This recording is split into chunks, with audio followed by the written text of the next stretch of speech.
There are around 30 games released on Steam every day, and if you look at the new tab on Steam, you get a chance to see these games before most of them slip into obscurity. While it's obvious why some of these games do poorly, is there are about 1 million bad RPG Maker games, asset flips, and default Unity rolling ball tutorial variants, there are some perfectly fine games that obviously had a lot of effort put into them. So how do you stand out among all these other games? And is it even possible to be successful on Steam nowadays with all these other games coming out constantly? Well, in actuality, the stats are looking pretty good for new games coming out. There was an 18% increase in games making over $10,000 in their first week from 2018 to 2019 according to Valve. However, that still only leaves about 10% of games making $10,000 out of all the new games that are released every year. So how do you increase your chances of getting into that 10%? That question is not an easy one, and you can argue that it is the main objective of literally every aspect of game development to get into that successful percentile. But in this video, I'm going to be focusing on how I differentiated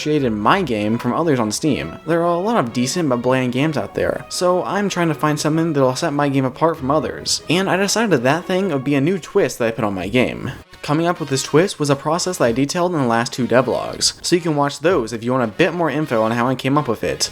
But basically, the twist that I chose was a combination of various ideas from different games that I used to create something unique for my game. I took Risk of Rain 2's stacking levels of chaos, modifiers from other party games, and interludes between rounds that allow player choice to determine how the game plays out, like in the game rounds. What I ended up with is a stacking modifier system where you slowly add more and more chaos with each round, and every 10 rounds or so, you have a final round with a unique, larger modifier that completely switches up how the game plays. In my opinion, this is a pretty marketable twist that adds a lot of personality to the game, and also makes playing the game with only 2 players a lot more interesting, and makes rounds flow more smoothly together. Finally, it allows me to come up with new modifier ideas, and also source ideas from the community. Speaking of which, if you have any modifier ideas, then please suggest them in the comment section and on my Discord server, link in the description, and I'll add the ideas that I actually like to the game. By the way, if you're interested in getting the game when it releases, then please wishlist it on Steam. Wishlisting is free and the best way to support my channel. Having more wishlists that convert to sales whenever I release on Steam will encourage Steam to push my game in the algorithm, which is really helpful for an indie developer like me with no marketing budget. Also, you can join my Patreon if you want to try out the game now, and also get access to the source code for my jam games. During the development time for this devlog, I mostly focused on completing the modifier system, or at least getting pretty close to. The big thing that I needed to do was adding final rounds to the game. These are unique modifiers that are only enabled for 1 round, and then after this round, all modifiers are reset. I made 3 variants of these final rounds. I plan on making a lot more in the future, but 3 is good for now. And also I plan on calling these rounds ridiculous rounds because, alliteration. The first one was actually suggested by a viewer, Yasin No Name. It's called Cushion Bombing, and in it, explosive couches rain from the sky. You have to move fast and hide under cover to avoid the explosions. And I also discovered during playtesting that it's a strategy to get above where the couches spawn and avoid them that way, which I'm leaving in because it's fun. The second final round is more than a little bit inspired by the game's screen sheet. Everyone is invisible and you have to screen sheet to know where the other players are. The only difference between the implementation in my game and the original in screen sheet is that you can still see the hats in my game, which was originally a bug, but without it this round is nearly impossible, as couch combat has much faster movement and longer times to skill than screen sheet does, so it's really difficult to kill the other players. As for the whole copying thing, I don't believe it's a huge deal, as games steal ideas from each other all the time. Think about the amount of games that have copied the golden gun from GoldenEye 007. I'm not going to claim to have come up with this idea originally, and I might try to credit screen sheet within the game, but I do not think it's necessary for me to remove this round just because it's very indirectly inspired from a different game, as removing this feature would basically just make the game worse, as it would remove a fun round that was really enjoyable in playtesting, so I'm just going to leave it in the game as I really like it. And yeah, that's how I'm justifying it and also how I sleep at night. The third and final mode that I completed for now is global warming. It's pretty simple actually. Lava rises up from below and touching it deals damage and knocks you upwards, similar to how Mario Galaxy does lava.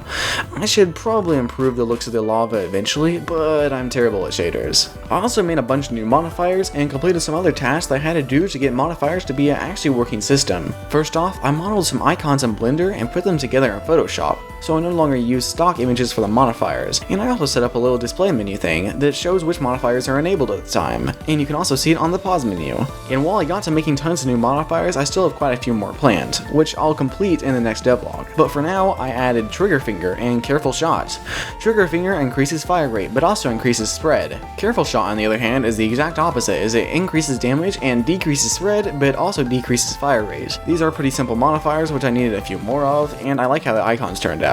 The next modifier I made was glue stick, which makes you wall run on everything. This is one of my favorites, and it adds even more chaotic movement to later rounds when you can stack this with other modifiers like low gravity, canned jump, and other movement modifiers. And the other new modifier I made was bucket o' bullets, which gives you infinite ammo for all weapons.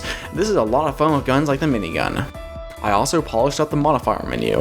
Now it uses a blurred background instead of the black one, which looks a lot better. The only things left for classic mode are just making more modifiers, and also polishing things like the ridiculous rounds, which currently don't feel like a big deal. So I'm going to add to them and make them feel a lot more final.